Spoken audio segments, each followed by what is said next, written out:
বানিয়েছে আল্লাহ। আল্লাযী খালাকাকা ফাসাওয়াকা ফাআদালাক ফি আই সূরাতিন মা শাআ রাক্কাবাক। তুই যে এত নাফরমানিতে তুই যে আমাকে ভুলে গেছিস, কি লেগে জানোস? তুই যে এত নাফরমানি করছিস, কেন করছিস জানোস? মূল একটা কারণ আছে, কাল্লা বাল তুকাদ্দিবুনা বিদ্দীন। তুই মূলত আখিরাতকে ভুলে গেছিস। তুই মূলত কি? তুই মূলত আখিরাতকে ভুলে গেছিস। শুধু বেঈমান আখিরাতকে ভুলে নাই, বেনামাজিও আখিরাতকে ভুলছে। এবার শুধু বেনামাজি আখিরাতকে ভুলে নাই, যারা মোবাইলে জিন্দেগি দিতেছে তারাও আখিরাতকে ভুলছে। ওই মৌলবীও আখিরাতকে ভুলছে, যে মৌলবী মোবাইলে জিন্দেগি দিতেছে। এখন আর জি জোরে কয় না, বলেন কি বলছি বলেন, বলেন সেও আখিরাতকে কি? শুনো বন্ধু শুনো, আমার হুজুরের সামনে আমি আওয়াজ বুলন্দ করতে আমার ডর লাগে। একজন মুমিনের জীবনের 1 মিনিট, একজন মুমিনের জীবনের ঈমান আমলের সাথে 1 মিনিটের দাম, একজন মুমিনের জীবনের ঈমান আমলের সাথে 1 মিনিটের দাম জান্নাতের চেয়ে বেশি। কি বলছি মুখস্থ করেন, বলো বলেন। ঈমান আমলের সাথে 1 মিনিট। প্রশ্ন, হুজুর জান্নাতের চেয়ে আবার বেশি হয় কেমনে? প্রশ্ন, জান্নাতের চেয়ে বেশি হয় কেমনে? প্রশ্ন, জান্নাতের চেয়ে বেশি হয় কেমনে? জান্নাত হলো পুরস্কার, ঈমান আমল হলো কর্ম। পুরস্কার কখনোই কর্মের চেয়ে বেশি হয় না। সুবহানাল্লাহ বলেন। কি বলছি বলেন। ঈমান আমল কি? কর্ম। জান্নাত কি? জান্নাত কিন্তু আমাদের ইবাদতের মূল পুরস্কার নয়। জান্নাত আমাদের ইবাদতের মূল পুরস্কার নয়। আমাদের ইবাদতের মূল পুরস্কার স্বয়ং রব। ইবাদতের মূল পুরস্কার কে? আল্লাহ তাআলা ইবাদতের মূল পুরস্কার। সুবহানাল্লাহ বলেন।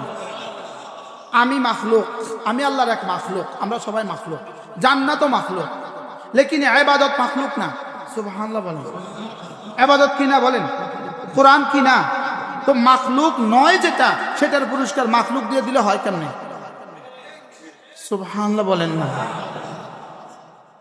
বাবা বুঝতেছেন? মাখলুক নয় যেটা, সেটার পুরস্কার মাখলুক দিয়ে দিলে হয় কেমনে?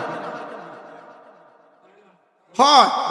তাহলে বোঝা গেছে মাখলুক যেটা, এটার পুরস্কার মাখলুক দিয়ে দিতে হয়, আর মাখলুক নয় যেটা, এটার পুরস্কার মাখলুক নয় যেটা, এটা দিয়ে দিতে হয়। এই জন্য মাখলুক নয় আমার তাসবিহ, মাখলুক নয় আমার ইবাদত, আমার নামাজ, আমার রোজা, আমার হজ, আমার যাকাত আল্লাহ তাআলার আমর, আল্লাহ তাআলার হুকুম, আল্লাহ তাআলার হুকুমের পুরস্কার আল্লাহ নিজে হবেন। আর জান্নাত হলো পুরস্কার নেওয়ার পরিবেশ। সুবহানাল্লাহ বলেন। এই চেয়ার, এটা ওয়াজ কেমন? এই চেয়ার কিটা? ওয়াজের পরিবেশ, উপকরণ। এই বিশ্বকাপ খেলা বাংলাদেশে কবে হয়েছে? বিগত ইতিহাসে কখনো হয়নি, সামনে হওয়ারও সুযোগ অল্প। কারণ বিশ্বকাপ খেলার জন্য যা যা লাগে এটা বাংলাদেশে নাই। আর বুঝেন নাই কথা? এই পরিবেশ বাংলাদেশে কি না, এই পরিবেশ বাংলাদেশে নাই। তাইলে বোঝা গেছে একটা পরিবেশ লাগে। পরিবেশ আল্লাহ তাআলার দিদারের জন্য যে পরিবেশ লাগবে, এটা দুনিয়াতে সম্ভবই না। এজন্য জান্নাত বানাইছে। কি বলছি বলেন? আল্লাহর দিদারের জন্য, আল্লাহর দিদারের জন্য যে চোখ লাগে, এই চোখ দুনিয়াতে হয় না। আল্লাহর দিদারের জন্য যে চেহারা লাগে, এই চেহারা দুনিয়াতে হয় না। আল্লাহর দিদারের জন্য যে চেয়ার লাগে, এটা দুনিয়াতে হয় না। আল্লাহর দিদারের জন্য যে পরিবেশ লাগে, এটা দুনিয়াতে হয় না। এই জন্য জান্নাতে আল্লাহ তাআলার দিদারেই আমাদের ঈমান আমলের সর্বশেষ পুরস্কার। কি বলছি বলেন, মুখস্থ করেন। আল্লাহর দিদার ঈমান আমলের কি সর্বশেষ আমাদের পুরস্কার। আল্লাহর দিদার ছাড়া আমাদের পুরস্কার সাজাওয়ারই না, এটা মুনাসিবই না। সুবহানাল্লাহ বলেন। বাহ, এবার মজার একটা বিষয় আছে, বলবো। আল্লাহ হলেন ক্রেতা, আমি হলাম বিক্রেতা। আল্লাহ হলেন ক্রেতা, আমি হলাম বিক্রেতা। বলেন আল্লাহ কি, আমি কি? আচ্ছা এবার খেয়াল করেন, খেয়াল করেন, খেয়াল করেন। ক্রেতা আর বিক্রেতার মধ্যে মূল কে? মূল কে? ক্রেতা আসল না বিক্রেতা আসল? আমরা কইছি ক্রেতা আসল। ক্রেতা আর বিক্রেতার মধ্যে বিক্রেতা আসল। ক্রেতা আর বিক্রেতার মধ্যে কে আসল? আপনার দোকানে মাল আছে, ক্রেতা তুই বেটা আইলে না আইলে নাই, মাল তো আছে আমার কাছে, সুবহানাল্লাহ কেন?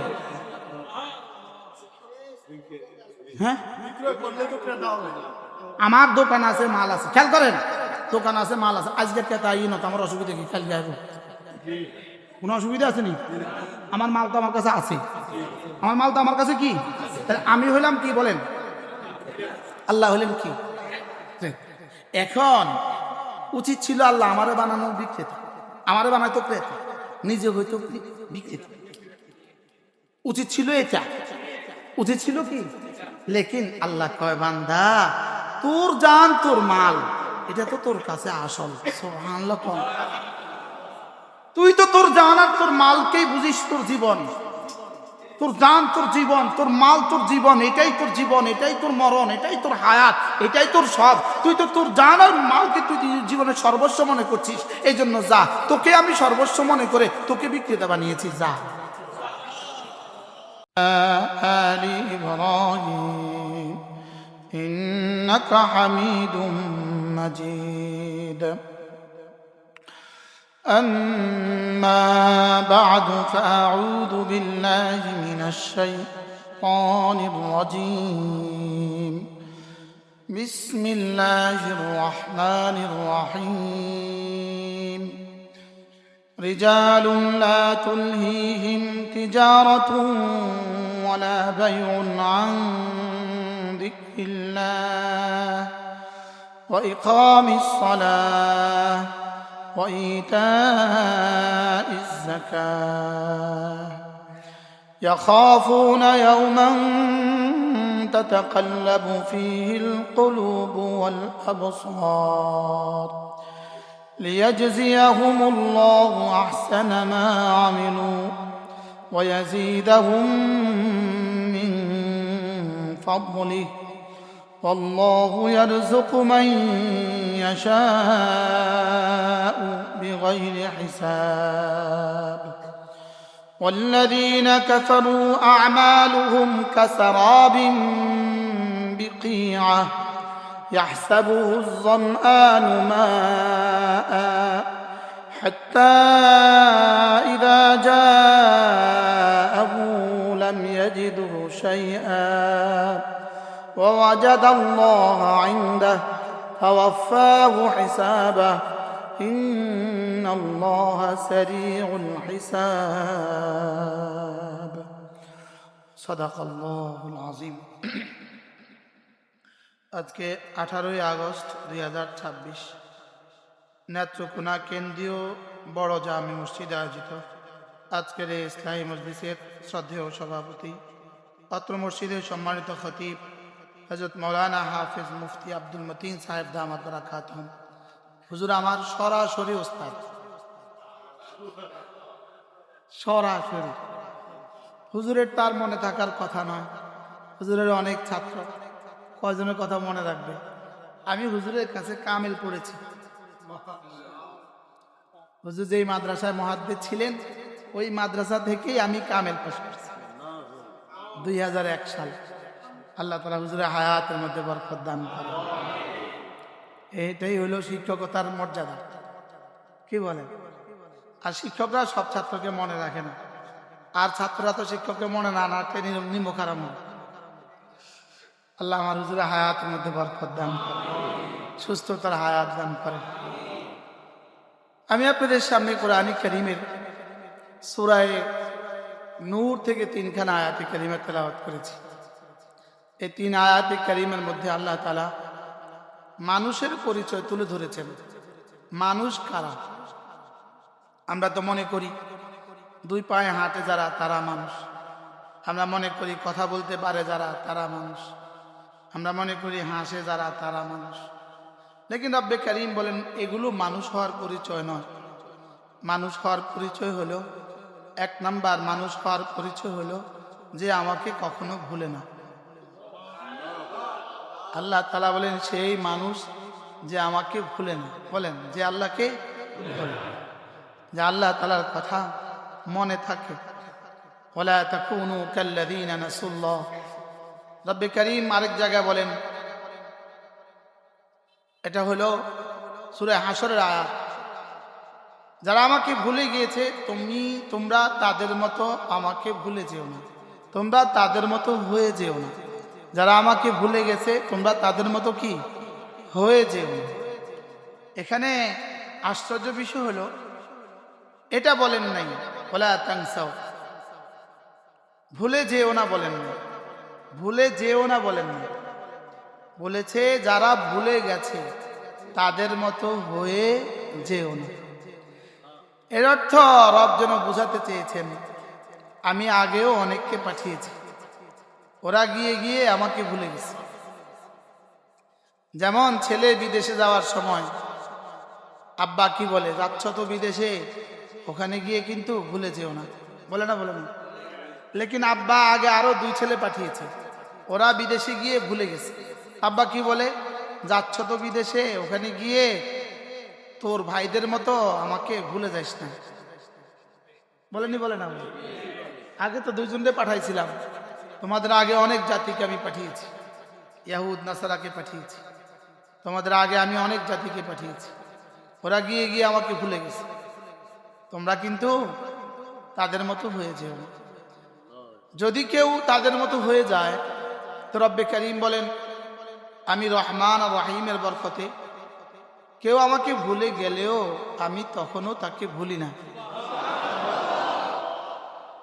আল্লাহ তাআলা ভুলে গেলে পৃথিবীর কোনো নাফরমান আর এক নিঃশ্বাসও নিতে পারত না। শুধু আল্লাহ তাআলা যদি আমাদেরকে ভুলে যেতেন, শুধু মানুষ নয়, শুধু বেঈমান নয়, মুশরিক নয়, কোনো জানোয়ারকেও আর এক মুহূর্ত ছাড় দিতেন না। ওয়ালাউ ইউআখিদুল্লাহুন নাসা বিমা কাসাবু মা তারাকা আলা যহরিহা মিন দাব্বা। আল্লাহ তাআলা বলেন যদি আমি তোমাদের নাফরমানির কারণে তোমাকে ধরতাম তো একটা জানোয়ারকেও ছেড়ে দিতাম না। কত শক্ত কথা! মা তারাকা আলা যহরিহা দাব্বা, জমিনের উপরে কোনো জানোয়ারকে ছাড়তাম না, কোনো জানোয়ারকে ছাড়তাম না, কোনো জানোয়ারকেও ছেড়ে দিতাম না, কোনো জানোয়ারকেও কি আর কুকুরকেও ছাড়তাম না, শুয়োরকেও ছাড়তাম না। যদি মানুষের গুনাহের কারণে ধরতাম আমি, তো পৃথিবীতে কোনো নাফরমান তো দূর কিবা, মানুষ তো দূর কিবা, মা তারাকা আলা যহরিহা মিন দাব্বা, কোনো জানোয়ারকেও আমি ছাড়তাম না। নাউজুবিল্লাহ বলে। লেকিন আল্লাহ তাআলা বলেন শোনো আমি ছাড় দেই, ওয়ালাকিন ইউআখিরুহুম, আমি ছাড় দেই, আমি কি দেই, তবে ছেড়ে দিব না। তবে কি, ওয়ালাকিন ইউআখিরুহুম, আমি ছাড় দেই। ছাড় দিব কতদিন? চিরদিন না, ইলা আজালিন মুসাম্মা, এটা নির্ধারিত সময় পর্যন্ত আমি ছাড় দেই। নাউজুবিল্লাহ। নির্ধারিত সময় পর্যন্ত কি দেই? তাহলে বোঝা গেছে ধরবেই ধরবে, মুশরিককে ধরবেই ধরবে, বেঈমানকে ধরবেই ধরবে, বেনামাজিকে ধরবেই ধরবে, দুর্নীতিবাজকে ধরবেই ধরবে, ধরবেই ধরবে। বলেন না? কি বলছি বলেন? কারে কারে ছাড় দিবে না। ওয়ালাকিন ইউআখিরুহুম ইলা আজালিন মুসাম্মা। এরপরে এক আশ্চর্য বিষয় হলো, এরপরে আয়াত একটা আশ্চর্য ঢং আছে। ফাইদা জাআ আজালুহুম, এবার নির্দিষ্ট সময় যখন আসবে তাহলে ধরবেই ধরবে নির্দিষ্ট সময়, তাহলে নির্দিষ্ট সময় তো অবশ্যই কি আসবে। এরপরে কি বলা উচিত ছিল? যখন নির্দিষ্ট সময় আসবে এরপরে একটা কিছু বলা উচিত ছিল, আমি তোকে ধরবই, আমি তোকে শাস্তি দিবই। এটা না বলে কি বলে জানেন? ফাইদা জাআ আজালুহুম ফাইন্নাল্লাহা বাসীরুম বিল ইবাদ। যখন নির্দিষ্ট সময় আসবেই ভাববি কই, আমি তো তাকাইয়াই রয়েছি। এটা আরো বড় ধমক। এটা কি ওলামা ইকরাম কথা বলছেন না, এটা আরো বড় ধমক। বুঝেন নাই? এটা কিন্তু যা নয়। যখন তোমার আজাল আসবে তুই উচিত ছিল আমি তোকে ধরবো, আমি তোকে পিটাবো, আমি তোকে জাহান্নাম দিব, কিন্তু কয় ইন্নাল্লাহা বাসীরুম বিল ইবাদ, এটা ওটা যা যা নয়, যা যা একটা মাহুব আছে, যা যাটা কি আছে, মাহুব আছে। আর এখানে কি, যখন তোর সময় আসবে তখন আমি তোর দিকে তাকিয়েই আছি, তুই যাবি কোথায়, তুই যাবি কই? এই জন্য আল্লাহকে ভুলে গেলেও আল্লাহ তখনও ভুলেন না। বলেন, আল্লাহকে ভুলে গেলেও আল্লাহ তখনও কি করেন না, তবে একটা নির্মম শাস্তি দান করেন, নির্মম শাস্তি। আল্লাহকে ভুলে গেলে আল্লাহ তখনও ভুলেন না। বলেন, আল্লাহকে আল্লাহ তখনও কি করেন না। আরে ফেরাউনকেও আল্লাহ ভুলেন নাই, ফেরাউনকে, কারুনকেও আল্লাহ ভুলেন না, হামানকেও আল্লাহ ভুলেন না। না ভুললে কেউ একটা নিঃশ্বাস নিতে পারবে না। আল্লাহ ভুলে গেলে কেউ আর কি একটা নিঃশ্বাসও কেউ নিতে, এই ভুলে যাওয়াকে সে মনে করে আল্লাহ তাআলা কর্তৃক, আল্লাহ তাকে, আল্লাহ তাআলা সে যে আল্লাহকে ভুলে গেছে, আল্লাহ তাকে ভুলেন নাই, ছাড় দিয়েছেন। ছাড় দেওয়াকেই সে মনে করে পাওয়া। মনে হয় বুঝেন না, ছাড় দেওয়াকে সে কি মনে করে পাওয়া, আর ছাড় দেওয়াকেই সে মনে করে আল্লাহ নাই। এই ছাড় দেওয়াটাকে সে কি মনে করে বলেন, যত না ফরমান আছে, না আল্লাহ নাই, আরে আখিরাত নাই, আরে এটা নাই। অথচ এই জন্য আরেকাত, ইয়া আইয়ুহাল ইনসান মা গাররাকা বিরাব্বিকাল কারীম, কে তোকে ধোঁকা দিয়েছে। এই জন্য জালালাইনের মধ্যে একটা আশ্চর্য কথা লিখছে, মা গাররাহু ইল্লা কারামু রাব্বিহি, তাকে ধোঁকা দিয়েছে তার রবের করমে। আল্লাহকে কে তোকে ধোঁকা দিয়েছে? তা মুফাসসির বলেন, কি বলেন, মা গাররাহু ইল্লা কারামু রাব্বি, রব যে তারে করম করছে, অনুগ্রহ করে ধরে নাই, এই ধরা না দেওয়াই তারে ধোঁকা দিয়েছে। বুঝেন নাই কথা কি বলছে? সুযোগ দিছে যে ওই সুযোগটাকেই সে মনে করছে সব পাওয়া। মনে হয় বুঝেন না, সুযোগটাকে সে কি মনে করছে সব পেয়ে গেছে। সুযোগটাকে মনে করছে আল্লাহ নাই, সুযোগটাকে মনে করছে আযাব নাই, সুযোগটাকে মনে করছে ধরা খাওয়া আর নাই। তাহলে সে ধোঁকা খাইছে কোন কারণে? করম, করম। আরে এটা এবার পড়ার সময় এটা বুঝিয়ে নাই, আরে করমে আবার ধোঁকা খায় কেমন? মা গাররাহু ইল্লা কারামু রাব্বি, তার রবের করম, আল্লাহ তাআলা যে তাকে ধরেন নাই। বেনামাজিকে যদি একবার, প্রত্যেকদিন ফজর নামাজ না পড়লে যদি প্রত্যেকদিন একবার ধরতো, শুধু ফজরে ঘুম থেকে উঠার সঙ্গে সঙ্গে 8টার সময় ঘুম থেকে উঠার সঙ্গে সঙ্গে একটা চড়াই গালে দিত, একটা চড়াই গালে দিত, আর কে কে নামাজ ছাড়ত বলেন? এখন দেখ দিচ্ছে না কেন? কারামু রব্বি, তার রবের করম। বলেন, তার রবের কি? তার রবের দয়া, তার রবের করমের কারণে হাতে মনে করছে বড়ি নাই তো 30 বছর, অসুবিধা কি? কিছুই তো হয়েছে না। নেত্রকোনার ভাষা বলেন, কিছুই তো কি, কিছুই তো হয়েছে না। আরো সহজ করে বলেন, সবার ভাষা বলো, কিছু হয় নাই তো। তো কই আমি যে এত চুরি করছি, কিছু হয় নাই তো। তো 5 আগস্টের পরে দেখা গেছে না চুরির কিছু হয়েছে না, না হয়েছে? এখন ইনশাআল্লাহ যদি কানে ধরে বাংলাদেশে নিয়ে আসতেই পারে তো দেখা যাবে না কিছু হয়েছে না, না হয়েছে? যাবে না, যাবে না বলেন? তাহলে কিছু হবে না, হয় নাই দেখে হবে না সামনে নাকি? হ্যাঁ, শুধু ওনার লাগে ইনশাআল্লাহ, নিজেদের লাগে ইনশাআল্লাহ। হ্যাঁ, আবার ইনশাআল্লাহ নাউজুবিল্লাহ কেন? ইনশাআল্লাহ ওনা ইনশাআল্লাহ কেবো, কোনো নাউজুবিল্লাহ কেউ ভেড়েছেন। ফজর না পড়লে যদি এক বেলা ধরতো, এক বেলা, তো পৃথিবীর একজনকে ধরতো। বাংলাদেশে 18 কোটি মুসলমান, আর একজনও কেউ ফজর ছাড়তো না। এখন ছাড়ছে না, ধরছে না কেন? কারামু রাব্বি। এবার ধরছেন না মানে কি ধরবেন না? ধরছেন না মানে ধরবেন না। বলেন, ধরছেন না মানে ধরবেন না। এটাকে বলে, এটাকে বলছে ওয়ালা তাকুনু কাল্লাযীনা নাসুল্লাহ, যারা ভুলে গিয়েছে তাদের মতো তুমি হয়ে যেও না। যারা ভুলে গিয়েছে তাদের মতো কি হয়ে যেও না। যদি কেউ হয়ে যায়, যদি কেউ তাদের মতো হয়ে যায়, এবার আল্লাহ তাআলা বলেন ফাআনসাহুম আনফুসাহুম, ফাআনসাহুম আনফুসাহুম, আমিও তখনও তাকে ভুলি না, তবে দুনিয়াতে তাকে একটা মর্মন্তুদ শাস্তি দিব। সেটা হলো ফাআনসাহুম আনফুসাহুম, তাকে আমি আত্মভোলা করে দিব। নাউজুবিল্লাহ বলেন। তাকে আমি কি দিব? তাফসীরে মাআরিফুল কোরআনের মধ্যে মুফতি শফি রাহমাতুল্লাহ লিখছেন, ওই ছিলেন সারাদিন বয়ান হোসেন বয়ান করছেন, এই সামনে আসেন।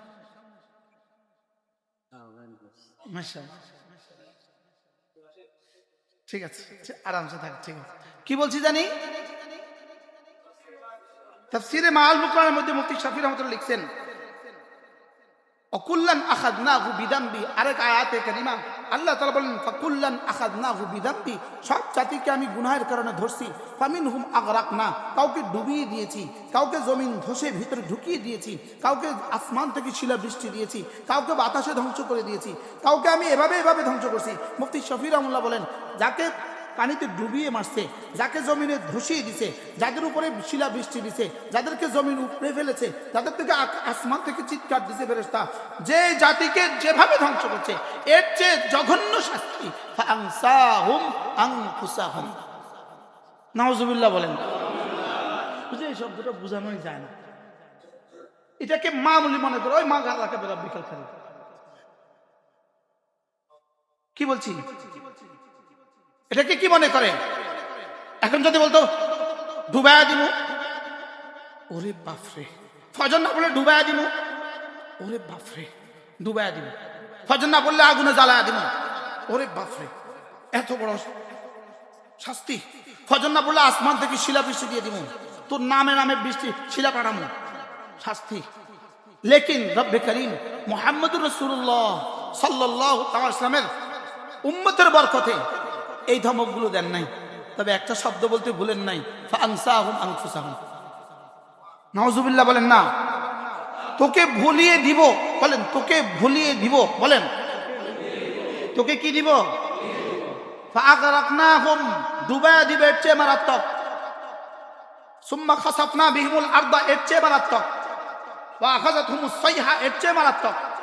ফাআখাযনাহুম বাগতাতান, এর চেয়ে মারাত্মক, এর চেয়ে মারাত্মক। যত ধমক কোরআনে আছে সবচেয়ে মারাত্মক। ফাআনসাহুম আনফুসাহুম, আমি তোকে ভুলায়া দিব। ভুলায়া দিব মানে কি?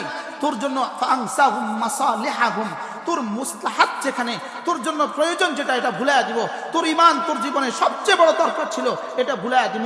তোর নামাজ জীবনে সবচেয়ে বড় দরকার ছিল, এটা ভুলায়া দিব। নাউজুবিল্লাহ বলেন। তাহলে ভুলায়া দিব, এই শাস্তি কি কি কোন ধমকের চেয়ে মারাত্মক? জোরে বলেন।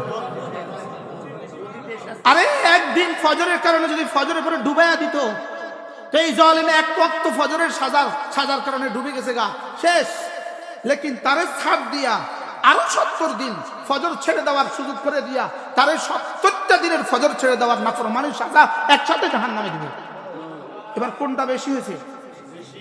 কোনটা বেশি? ছাড় দেওয়াটা, বলেন না কোনটা বেশি হয়েছে বলেন। কিন্তু ছাড় দিছে কেন? ছাড় দিছে রব্বে করিম রহমের বরকতে ছাড় দিছে, যে আমার হাবিবের উম্মতকে একটু ছাড় দেই, ওরা ফিরে আসবে। সুবহানাল্লাহ বলেন না। একটু ছাড় দিলে ওরা কি আসবে? ওরা হয়তো ফিরে আসবে, হয়তো 70 বছর বয়সে ফিরে আসবে, হয়তো মওতের আগের দিন ফিরে আসবে, হয়তো গারগারার আগের দিন ফিরে আসবে, হয়তো শেষ মুহূর্তে ফিরে আসবে। এই এই এই আশা রব ছাড় দিছে। সুবহানাল্লাহ। মা গাররাকা বিরাব্বিকাল কারীম। এবার রব কি বলে? কে তোকে ধোঁকা দিল? যিনি তোকে বানিয়েছে, আল্লাহ।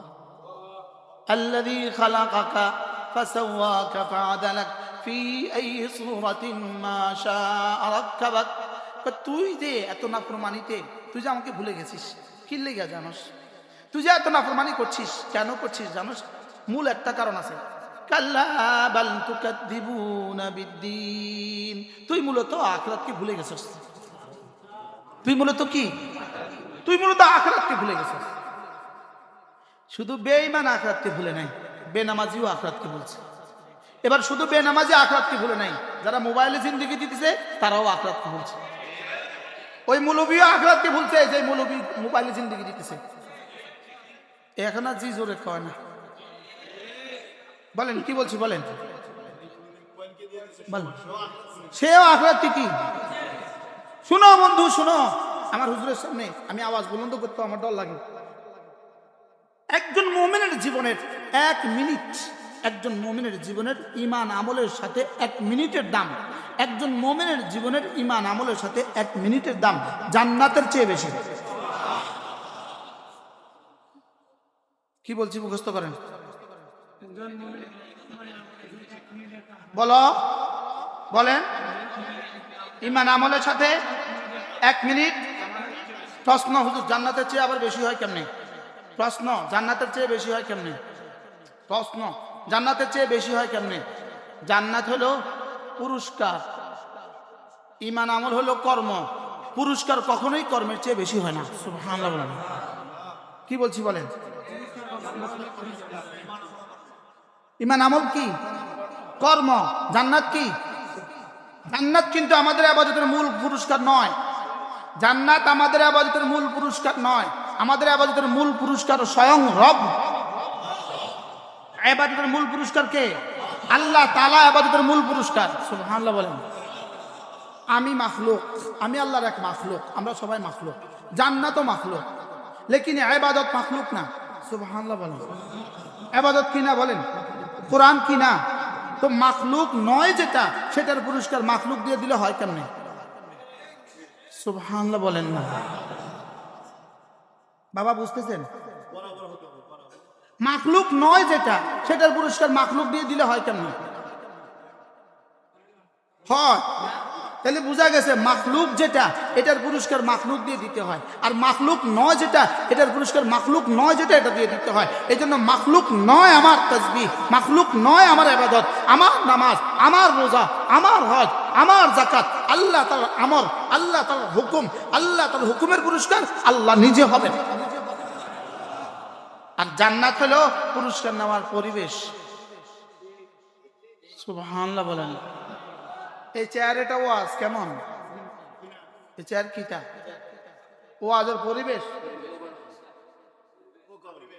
উপকরণ। এই বিশ্বকাপ খেলা বাংলাদেশে কবে হয়েছে? বিগত ইতিহাসে কখনো হয়নি, সামনে হওয়ারও সুযোগ অল্প। কারণ বিশ্বকাপ খেলার জন্য যা যা লাগে এটা বাংলাদেশে নাই। আর বুঝেন নাই কথা? এই পরিবেশ বাংলাদেশে কি না, এই পরিবেশ বাংলাদেশে নাই। তাইলে বোঝা গেছে একটা পরিবেশ লাগে। পরিবেশ আল্লাহ তাআলার দিদারের জন্য যে পরিবেশ লাগবে, এটা দুনিয়াতে সম্ভবই না। এজন্য জান্নাত বানাইছে। কি বলছি বলেন? আল্লাহর দিদারের জন্য, আল্লাহর দিদারের জন্য যে চোখ লাগে, এই চোখ দুনিয়াতে হয় না। আল্লাহর দিদারের জন্য যে চেহারা লাগে, এই চেহারা দুনিয়াতে হয় না।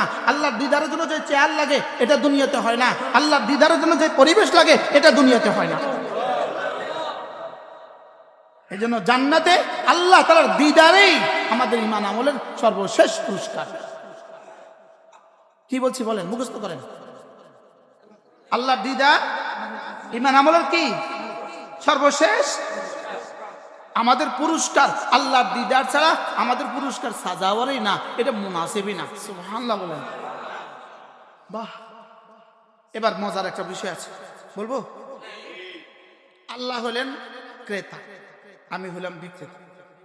আল্লাহ হলেন ক্রেতা, আমি হলাম বিক্রেতা। বলেন আল্লাহ কি, আমি কি? আচ্ছা এবার খেয়াল করেন, খেয়াল করেন, খেয়াল করেন। ক্রেতা আর বিক্রেতার মধ্যে মূল কে? মূল কে? ক্রেতা আসল না বিক্রেতা আসল? আমরা কইছি ক্রেতা আসল। ক্রেতা আর বিক্রেতার মধ্যে বিক্রেতা আসল। ক্রেতা আর বিক্রেতার মধ্যে কে আসল? আপনার দোকানে মাল আছে, ক্রেতা তুই বেটা আইলে না আইলে নাই, মাল তো আছে আমার কাছে। সুবহানাল্লাহ কেন? হ্যাঁ, আমার দোকান আছে, মাল আছে। খেয়াল করেন, দোকান আছে, মাল আছে। আজকে ক্রেতা আই না, আমার অসুবিধা কি? কালকে আসবো, কোনো অসুবিধা আছে নি? আমার মাল তো আমার কাছে আছে, আমার মাল তো আমার কাছে কি? আমি হইলাম কি বলেন? আল্লাহ হলেন কি? এখন উচিত ছিল আল্লাহ আমারে বানানো বিক্রেতা, আমারে বানাইতো ক্রেতা, নিজে হইতো বিক্রেতা। উচিত ছিল এটা, উচিত ছিল কি? লেকিন আল্লাহ কয় বান্দা তোর জান তোর মাল, এটা তো তোর কাছে আসল। সুবহানাল্লাহ। তুই তো তোর জান আর তোর মালকেই বুঝিস তোর জীবন। তোর জান তোর জীবন, তোর মাল তোর জীবন, এটাই তোর জীবন, এটাই তোর মরণ, এটাই তোর হায়াত, এটাই তোর সব। তুই তো তোর জান আর মালকে তুই জীবনের সর্বস্ব মনে করছিস। এই জন্য যা, তোকে আমি সর্বস্ব মনে করে তোকে বিক্রেতা বানিয়েছি, যা। আর নিজেকে বানিয়েছে মুশতারি, নিজেকে বানিয়েছে ক্রেতা। ক্রেতা নিজেকে বানিয়েছে কি? ক্রেতা। এবার এই বেচবেন, বেচবা তোমার জান তোমার মাল আমার কাছে বেচবা, বেচবা? আমি কিনলাম, বেচলাম। কয় হাসা তো, হ বেচলাম। কয় আমি কিনলাম। ইন্নাল্লাহ আশতারা মিনাল মুমিনিনা আনফুসাহুম ওয়া আমওয়ালাহুম। আমি কইলাম আমার জান আমার মাল দিবেন কিতা? দিবেন কি বলেন? আমার জান আমার মাল কি দিবেন? কয় যা জান্নাত দিব। বাহ বাহ। বেচা কিনা ফাইনাল? বেচা কিনা কি? ভাই কি বলে? দিলাম। মুশতারি কি বলে? নিলাম। দিবেন কি? এবার বলতাম আমার জান আমার মাল আমি আপনার কাছে বিক্রি করে দিয়েছি জান্নাতের বিনিময়ে, এবার জান মাল কবে নিবেন? সুবহানাল্লাহ বলেন। বিক্রয়ের পরে জান মাল আমার কাছে থাকে না ক্রেতার কাছে চলে যায়? ক্রেতার কাছে কি চলে যায়। এখন জান মাল কার কাছে আছে? আমার রব কি বলে? শুনো, আমি কিনলাম, তবে তোমার জান তোমার মাল তোমার কাছে থাকুক। বাহ বাহ বাহ। তোমার জান তোমার মাল তোমার কাছে থাকুক, তবে না চাহিবে মাত্র ইহার বাহককে, ইহার মালিককে দিতে বাধ্য থাকিবে। সুবহানাল্লাহ। কি বলছে বলেন বলেন বলেন।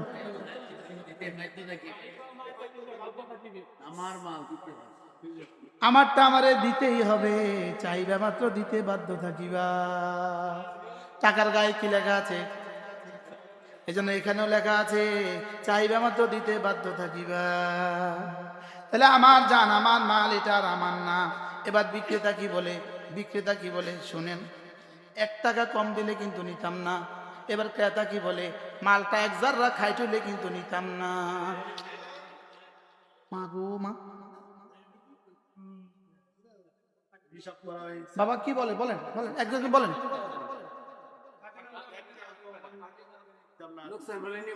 হ্যাঁ, কয় মাল যদি ত্রুটিযুক্ত হয় নিতাম না কিন্তু, খবরদার। বুঝেন নাই কথা? কি বলে বলেন? আমি চাই আমার আমার আরজটা, আমার মাবিটা যেন খাঁটি হয়, মাবিটা যেন খাঁটি হয়, এতে কোনো দোষ ত্রুটি হলে চলবে না। ভাঙ্গা গাড়ি দিলে নিতাম না, দাগওয়ালা গাড়ি দিলে নিতাম না। কি বলছি? আমার গাড়িটা আপনার কাছে বিক্রি করছি 10 লাখ, আমি বলছি 9,99,999 টাকা হইল দিতাম না। আপনি কোন আমিও কিন্তু গাড়ির মধ্যে দাগ দেখলে নিতাম না। বলেন দুজন, দুই পক্ষ বলেন বলেন। আমি এবার মুশতারি কি বলে? এবার আল্লাহ তাআলা বলেন আমি মুশতারি তুমি বায়া, আমি তোকে জান্নাত দিব নিষ্কণ্টক, আমি তোরে কম দিতাম না। সুবহানাল্লাহ বলেন। আমি তোরে কম দিতাম না, এটা আমার সিদ্ধান্ত। সুবহানাল্লাহ বলে না, কম তো দিতামই না, কম তো দিতামই না। ওয়ায়াজিদু মিন ফাদলি, আরো বাড়ায় দিব বাড়ায় দিব বাড়ায় দিব বাড়ায় দিব বাড়ায় দিব। মুশতারি কি বলে? চাইয়েন মালটা কিন্তু 2 নম্বর করিয়েন না, টাকা দরকার হলে বাড়ায় দিব। কি বলে না বলে না বলে না, কি বলে বলেন তো? মাল 2 নম্বর করিয়েন না, বাড়ায় দিব। সুবহানাল্লাহ। হ্যাঁ, মাল 2 নম্বর করিয়েন না কিন্তু বাড়ায় দিব। এবার আল্লাহ তাআলা বলেন মাল 2 নম্বর করিয়েন না, আমি কিন্তু বাড়ায় দিব। মাল 2 নম্বর করবা না, আমি কিন্তু বাড়ায় দিব।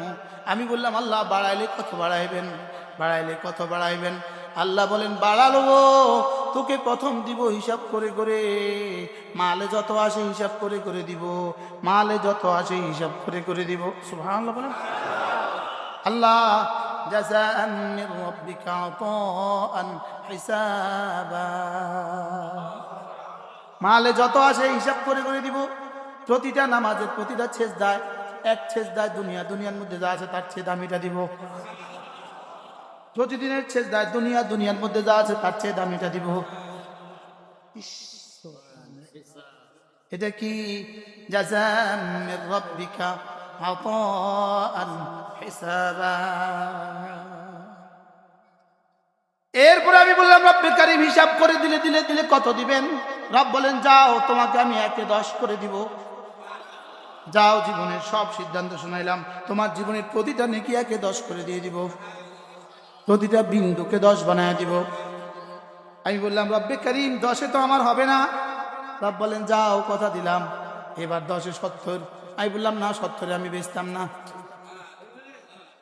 বলেন কি বলছি বলেন?